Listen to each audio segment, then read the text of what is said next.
Everyone, today మనం simple and tasty నెత్తళ్ళు egg curry prepare చేసుకుందాం. Dry fish and eggs combination చాలా ఫ్లేవర్ఫుల్గా ఉంటుంది అండ్ ఈ కర్రీ రైస్తో చాలా బాగుంటుంది. ముందుగా మనం ఆనియన్స్, గ్రీన్ మిర్చి, curry leaves, ginger garlic paste, జీరా అండ్ ఆవాలు రెడీగా పెట్టుకుందాం. డ్రై ఫిష్ని హాట్ వాటర్తో వాష్ చేసుకుందాం. ఇలా క్లీన్ చేయడం వల్ల స్మెల్ రాదు and extra sand or salt ఏమైనా ఉంటే రిమూవ్ అయిపోతుంది. ఎగ్స్ని కూడా బాయిల్ చేసి రెడీగా పెట్టుకుందాం. ఫ్రెష్ టొమాటోస్ని గ్రైండ్ చేసి థిక్ పేస్ట్లా ప్రిపేర్ చేసుకున్నాను. ఇప్పుడు స్టవ్ మీద ప్యాన్ పెట్టి ఆయిల్ హీట్ చేసుకుందాం. ఆయిల్ హీట్ అయ్యాక బాయిల్డ్ ఎగ్స్ యాడ్ చేసి గోల్డెన్ కలర్ వచ్చే వరకు ఫ్రై చేసుకుందాం. ఇలా ఫ్రై చేసుకుంటే ఎగ్స్ కర్రీలో బ్రేక్ అవ్వకుండా ఉంటాయి అండ్ టేస్టీగా కూడా ఉంటాయి. ఫ్రై చేసుకున్న ఎగ్స్ని సెపరేట్ బౌల్లో తీసుకుందాం. ఇప్పుడు అదే ఆయిల్లో డ్రై ఫిష్ కూడా ఫ్రై చేసుకుందాం. ఇలా ఫ్రై చేయడం వల్ల స్మెల్ ఉండదు అండ్ టేస్ట్ కూడా బెటర్గా ఉంటుంది.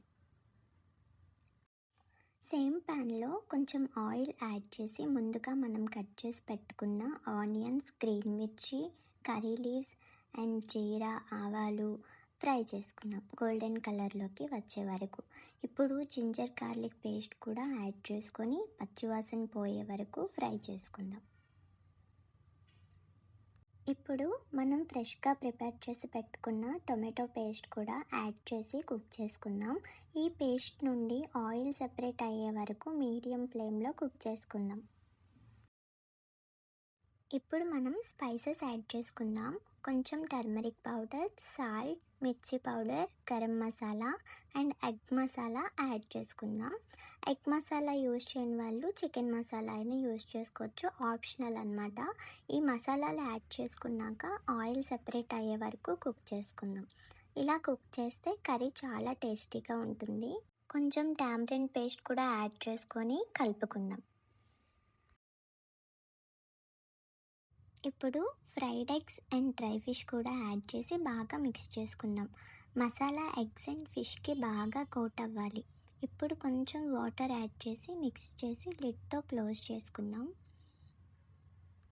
మీడియం ఫ్లేమ్లో 15 to 20 మినిట్స్ కుక్ చేస్తే ఫ్లేవర్స్ అన్నీ బాగా కలుస్తాయి. చూడండి, ఇప్పుడు ఆయిల్ పైకి ఫ్లోట్ అవుతుంది, అంటే మన కర్రీ పర్ఫెక్ట్లీ కుక్ అయిపోయింది. ఈ స్పైసీ నెత్తలు ఎగ్ కర్రీ హాట్ రైస్తో చాలా టేస్టీగా ఉంటుంది. మీరు కూడా ట్రై చేసి ఎంజాయ్ చేయండి and follow for more cooking videos. Subscribe my YouTube channel.